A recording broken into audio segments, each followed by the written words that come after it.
ఈ మధ్య కాలంలో వివాదాలకు కేంద్ర బిందువుగా మారినటువంటి మజాకా చిత్రం ఈరోజు ప్రపంచవ్యాప్తంగా విడుదలైనటువంటి నేపథ్యంలో ఈ చిత్రం ఎలా ఉంది, ఈ చిత్రం హిట్టా ఫట్టా, అసలు రివ్యూ ఏంటి అనేది మనం తెలుసుకునేటువంటి ప్రయత్నం చేద్దాం. ప్రస్తుతం మనతో పాటు ఉన్నారు ప్రముఖ సినీ విశ్లేషకులు, ప్రముఖ సీనియర్ జర్నలిస్ట్ యజ్ఞమూర్తి గారు. వారితో మాట్లాడదాం.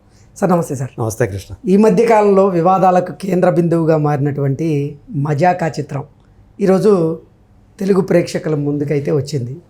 ఏంటి సార్ సినిమా ఎలా ఉంది, సినిమా హిట్టా ఫట్టా, రివ్యూ ఏంటంటే ఏం చెప్తారు? సో వివాదాస్పద అంటే వివాదాల్లో ఉన్న సినిమా అని చెప్పేసి అన్నారు.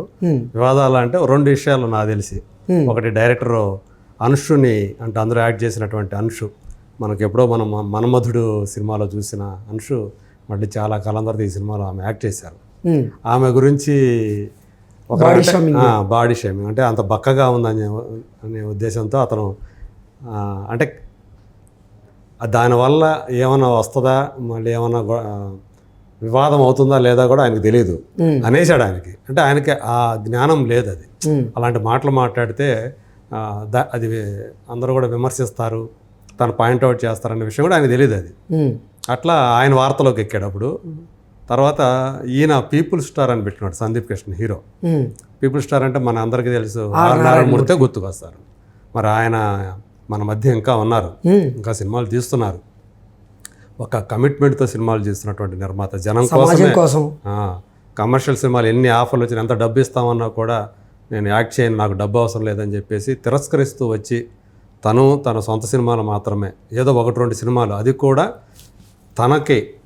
తను ఎలాంటి అంకిత భావంతో సినిమాలు చేశాడో ఆ తరహా సినిమాలు వచ్చినప్పుడు, తను గురువు తీసినప్పుడు ఒరే రిక్షాని, అలాగే ధవళ సత్యం గారు ఆయన కూడా భీముడు అనే సినిమా చేశారు. అంత తప్పితే ఆయన ఎప్పుడు కూడా ఇంకా బయట సినిమాలు ఎప్పుడు యాక్ట్ చేయలేదు. ఈ రెండు విషయాల్లో ఈ సినిమా వివాదాల్లోకి ఎక్కిందని చెప్పుకోవాలి. ఇప్పుడైతే సినిమా వచ్చింది, మజాక్ అనే పేరుతో వచ్చింది. చెప్పాలంటే అంటే సినిమా రిలీజ్కి ముందు డైరెక్టర్ ఒక పాయింట్ చెప్పాడు, అదే అందరినీ కూడా ఒక ఆసక్తిని కలిగించేటువంటి విషయం, అందరూ కూడా కనెక్ట్ అయ్యేటువంటి విషయం ఏంటంటే, ప్రతి ఇంట్లో ఇదివరకు ఏ ఇంట్లోకి వెళ్ళినా కానీ ఇంట్లో మనకు ఎదురుగా ఫ్యామిలీ ఫోటో కనిపిస్తూ ఉంటుంది. కనీసం 80% ఇళ్లలో ఇదివరకు అయితే కనిపించేది, ఇప్పుడు 20% ఇళ్లలో కూడా ఆ ఫ్యామిలీ ఫోటోలు కనిపించట్లేదు అని చెప్పి, అలా ఒక ఫ్యామిలీ ఫోటో కోసం ఇద్దరే మగాళ్ళు ఉన్న ఇంట్లో తండ్రి కొడుకు, ఆడవాళ్ళు లేరు, ఓకే, వాళ్ళిద్దరూ కూడా ఆ ఫ్యామిలీ ఫోటో కోసం తప్పించడం ఈ సినిమా, అంటే పెళ్లి కోసం అని చెప్పేసి. సో ఆ కాన్సెప్ట్ విన్నప్పుడు చాలా వాళ్ళే మంచి పాయింట్ అనుకున్నాం. కానీ సినిమాకి వెళ్ళిన తర్వాత ఫస్ట్ హాఫ్ వరకు నవ్వుకునేటట్లు ఉండాం, మంచి హ్యూమర్ ఉంది, కాస్త పర్వాలేదు ఎంజాయ్ చేద్దాం. సెకండ్ హాఫ్కి చూడొచ్చు అన్నట్లుగా కూర్చోబెట్టింది ఫస్ట్ హాఫ్. ఓకే, ఇక సెకండ్ హాఫ్ బిగిన్ అయిన తర్వాత ఒక 10 నిమిషాలు పావుగంట తర్వాత నుంచి ఇక మనలో ఇరిటేషన్ మొదలవుతుంది. సో ఆ సీన్లు కానివ్వండి, మరీ డ్రామాటిక్గా ఉండటం అన్నమాట, ఎక్కువ నాటకీయత ఎక్కువైపోవటం, కృతకంగా అనిపించడం, అన్నీ కూడా సహజంగా కాకుండా కృతకంగా అనిపిస్తూ వెళుతూ ఉంటాయి. చివరికి వచ్చేప్పటికి మనకి ఇక అంటే ఒక రకంగా చెప్పాలంటే సహనానికి పరీక్ష పెడతారే అన్నట్టు ఉంటుంది. కాకపోతే చివరి ఒక 20 నిమిషాలు మళ్ళీ పర్వాలేదు, కొంచెం ఎమోషన్స్ పండటం వల్ల కొంచెం పర్వాలేదు అనిపిస్తుంది.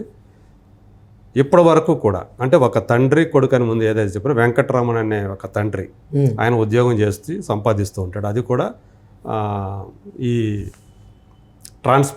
ఏమంటారు పాస్పోర్ట్ ఆఫీస్లో, వీసాలు మంజూరు చేసే ఆఫీసులో పనిచేస్తూ ఉంటాడు. ఓకే, ఇతను ఉద్యోగాల కోసం ట్రై చేస్తూ ఉంటాడు, ఇంటర్వ్యూకి వెళ్ళి ట్రై చేస్తుంటాడు. కొడుకు కృష్ణ అతని పేరు. ఇక వాళ్ళిద్దరూ కూడా ప్రేమలో పడతారు. ఈయన లేటు వయసులో, అంటే ఎవరు కొడుక్కి పెళ్లి చేయాలని ఆయన ఎంతగా తాపత్రయపడుతుంటాడో, అదే చెప్పాను కదా, ఒక ఫ్యామిలీ ఫోటో, ఇంట్లో ఒక ఆడమనిషి ఉంటే ఆ సందడే వేరుగా ఉంటుంది. కొడుక్కి పెళ్లి చేసేద్దాం, ఏదో రకంగా ఉద్యోగం లేకపోయినా పర్వాలేదు, పెళ్లి చేసేద్దాం, మనం చూసుకుందాం, ఈ లోపల ఏదో ఒకటి సెట్ చేద్దాం ఉద్యోగం అని చెప్పేసి ప్రయత్నాలు చేస్తూ ఉంటే, ఆడవాళ్ళు లేని ఇంట్లోకి మేము అసలు ఆడపిల్లని ఇవ్వము అని అందరూ చెప్తూ ఉంటారు. ఎందుకంటే అమ్మాయి ఒక్కతే అయిపోద్ది, రేపు ఆ అమ్మాయికి ఏదైనా సమస్య వస్తే, ఆడవాళ్ళ ప్రాబ్లమ్స్ ఉంటాయి, చెప్పుకోవడానికి ఒక ఆడమనిషి ఇంట్లో ఉండాలి, ఇంకొక ఆడమనిషి, అలాంటి ఆడమనిషి లేని ఇంట్లోకి మేము మా పిల్లనివ్వము అని ఎక్కువ మంది చెప్తా ఉంటే, ఆ క్రమంలో తండ్రికి కూడా అంటే రావు రమేష్కి కూడా పెళ్లి చేసుకోవాలనే ఆలోచన కలుగుతుంది. ఓకే. మీరు పెళ్లి చేసుకుంటే అప్పుడు మీ కొడుకు కూడా ఒక ఆడ మనిషి వస్తుంది, అప్పుడు మీ కొడుకు కూడా వెంటనే పెళ్లి చేయొచ్చు అని ఆ సిద్ధాంతి చెప్తే, పెళ్ళిళ్ళ పేరయ్యే సిద్ధాంతి అతను చెప్తే అప్పుడు ఇతను కూడా ఆ ఆలోచన చేయటం. అంతలోకి అతనికి యశోద అనే ఒక ఆమె 35 అంటే 30sలో ఉన్న ఆమె తారసపట్టం, 35 40 అనుకోండి. సో అప్పుడు వచ్చేటువంటి సీన్లు ఏవైతే ఉంటాయో అవన్నీ కూడా కొంచెం ఎంటర్టైనింగ్ అనిపిస్తాయి. ఆయన ప్రేమలో పట్టడం, అలాగే ఈయనకి ఇంకొక అమ్మాయి తారసపట్టం, సందీప్ కిషన్కి మీరా అనే అమ్మాయి, రీతువర్మ. ఆ తర్వాత వాళ్ళిద్దరూ కూడా ఒకే కుటుంబానికి చెందిన వాళ్ళు అనే విషయం బయటపడటం. ఆ తర్వాత జరిగేటువంటి ఆ డ్రామా ఏదైతే ఉందో దాని మీద సినిమా మొత్తాన్ని కూడా డైరెక్టర్ నక్కిన త్రినాథరావు నడిపాడు. సో ఈ ఫస్ట్ హాఫ్ ఏదైతే ఉంటుందో ఈ ప్రేమలో పట్టడం ఇదంతా వాళ్ళిద్దరూ కూడా దాని వరకు కూడా బాగానే ఉంది. అయితే ఎప్పుడైతే వాళ్ళిద్దరూ ఒక ఫ్యామిలీకి సంబంధించిన వాళ్ళు అని తెలిసి ఆ ఇద్దరి మధ్య కూడా, అంటే అనుషు చేసిన క్యారెక్టర్కి యశోద అలాగే మీరా క్యారెక్టర్ మధ్య ఒక కాన్ఫ్లిక్ట్ ఉంటుంది. ఆ కాన్ఫ్లిక్ట్ వల్ల వీళ్ళకి సమస్యలు ఎదురవుతాయి. ఓకే. రీతు వర్మ చేసిన క్యారెక్టర్కి ఆ తండ్రిగా భార్గవ వర్మ అనే ఒక క్యారెక్టర్లో బిజినెస్ మ్యాన్. సో తన బిజినెస్కి ఎవరు అడ్డం వచ్చినా కూడా ఏదో రకంగా వాళ్ళని లేపేయాలని చూసేటువంటి ఒక క్యారెక్టర్లో మురళీ శర్మ కనిపిస్తాడు. ఈ డ్రామా ఈ సెకండ్ హాఫ్లో మనకి రావు రమేష్ మనం ఇప్పుడు చూస్తే చాలా మంచి ఆర్టిస్ట్ అనుకుంటాం. అయితే కొంతకాలంగా చూసినప్పుడు ఆయన పర్ఫార్మెన్స్ కూడా ఏ క్యారెక్టర్లో చూసినా కానీ మొనాటన్ అయిపోతుందేమో అనే ఫీలింగ్ వస్తుంది కదా. ఈ సినిమాలో మొట్టమొదటిసారి ఒక రకంగా చెప్పంటే ఇరిటేషన్ కలిగించింది. ఆయన చేత కూడా ఇరిటేషన్ కలిగించేటట్లు ఆ క్యారెక్టర్ మలిచారనమాట. ఓకే. సో అంటే ఆయన మనం తప్పు పట్టడానికి లేదు, ఆ పాత్రని ఆ విధంగా చేయటం వల్ల ఆయన చేసే ఆ ఓవర్ మెలో డ్రామా ఏదైతుందో, ఆ ఓవర్ డ్రామాటిక్ సీన్స్ అవి మనకి చాలా చికాకు కలిగిస్తాయి. అందరూ సినిమాలో ఉన్న వాళ్ళందరూ కూడా మనకి ఇరిటేషన్ కలిగించేవాళ్ళే. అంటే ఒక్క క్యారెక్టర్ కూడా సక్రమంగా డిజైన్ చేసినట్టు అనిపించదు. ఇంకా విలన్ క్యారెక్టర్ కాబట్టి మురళీ శర్మ ఆ విలన్గా అంతవరకు బాగానే చేశాడు అనుకోవచ్చు. ఈ ఇద్దరు హీరోలు ఈ సినిమాలో, రావు రమేష్ హీరే, సందీప్ కృష్ణ హీరే, వాళ్ళిద్దరికి ఇద్దరు హీరోయిన్లు. ఈ 4 క్యారెక్టర్లు కూడా ప్రాపర్గా డిజైన్ చేయలేదు. వాళ్ళిద్దరి మధ్య వచ్చేటువంటి అనుషు రీతువర్మ మధ్య ఉండే కాన్ఫ్లిక్ట్ ఏదైతే ఉందో అది చాలా కృతకంగా అనిపిస్తుంది అసలు మనకి చూస్తుంటే. అసలు ఇలా అనుకుంటారా, ఇలా జరుగుతుందని. చివరిలో దానికి జస్టిఫికేషన్ ఇచ్చే ప్రయత్నం చేశాడు కానీ క్లైమాక్స్లో అది అంతగా పేల్ల. ఈ లోపల ఆ కాన్ఫ్లిక్ట్ చాలా డ్యామేజ్ చేసిందని చెప్పాలి సినిమాకి. అంటే దాన్ని ప్రాపర్గా ఎగ్జిక్యూట్ చేయడంలో రైటర్ ఫెయిల్ అయ్యాడు. ఈ సినిమాకి కథ, స్క్రీన్ ప్లే, మాటలు ప్రసన్న కుమార్ బెజవాడ ఇచ్చాడు. సో తను కూడా అంటే త్రినాథరావు సినిమాలకి ఆస్థాన రచయితగానే ఉంటూ వచ్చాడు. స్క్రీన్ ప్లేలో ఇంకొక అతను సాయి కృష్ణ అని చెప్పేసి అతను కూడా రైటరే. అతను కూడా ఆ స్క్రీన్ ప్లేలో అతని దీంట్లో టైటిల్ కార్డులో అతని పేరు కూడా కనపడింది. అంటే ఇద్దరు స్క్రీన్ ప్లే పరంగా ఇద్దరు వర్క్ చేశారు.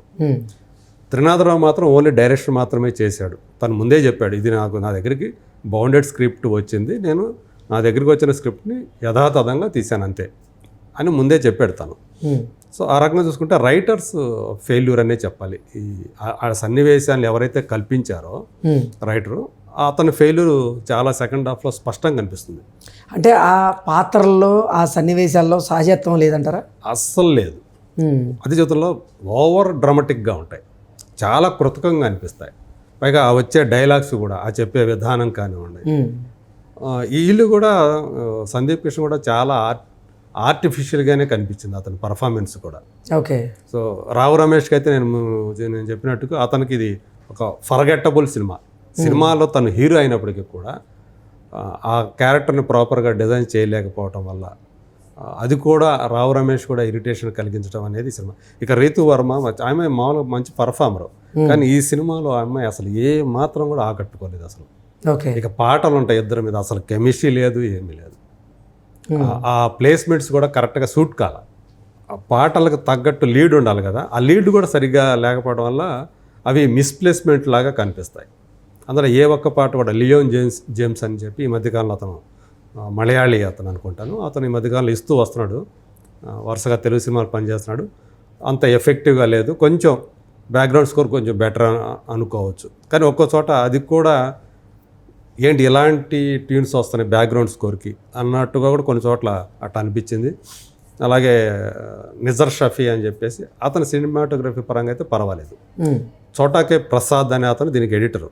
అతను సీనియర్, ఈ మధ్యకాలంలో వరుసగా చాలా సినిమాలు చేస్తున్నాడు. అతని ఫెయిల్యూర్ కూడా ఈ సినిమాలో, ఎందుకంటే సెకండ్ హాఫ్ దారి తప్పిపోతుంది అనే విషయాన్ని గమనించుకోవాల్సింది ఎడిటరే. సో అతని ఫెయిల్యూర్ కూడా చాలా స్పష్టంగా కనిపిస్తుంది. ఓవరాల్గా చూస్తే నాకైతే ఆర్టిస్టులు వాళ్ళ పర్ఫార్మెన్స్ అలా ఉందంటే వాళ్ళ క్యారెక్టర్లు అలా ఉండటం వల్లే ఉన్నాయి. ఓకే. సో ఆ క్యారెక్టర్లు అలా తయారు చేసిన వాళ్ళది ఇందులో వాళ్ళదే భాగం అనుకోవాలి, ప్రధానమైనటువంటి బాధ్యత వాళ్ళదే. డైరెక్టర్ కూడా ఏం చేయడానికి నాకేం కనిపించలేదు అక్కడ పెద్దగా. అంటే ఇప్పటిదాకా త్రినాథరావు తీసిన సినిమాల్లో అన్నీ కూడా చాలా బాగా ఎగ్జిక్యూట్ చేస్తాడు అనేది ఉండేది.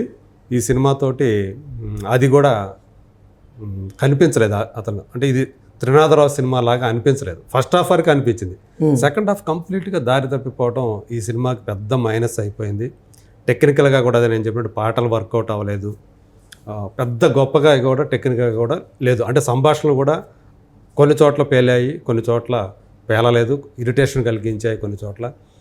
సో మొత్తంగా చూసుకుంటే ఇది కొన్ని సినిమాలకి అన్నీ కలిసి వస్తాయంటారు, ఈ సినిమాకి ఏది కలిసి రాలేదనే మనం అనుకోవాలి. ఓకే సార్, ఈ సినిమాకి మీరు ఇచ్చే రేటింగ్ ఏంటి? నేను అవుట్ ఆఫ్ 5 ఈ సినిమాకి నేను ఇచ్చే రేటింగ్ 2.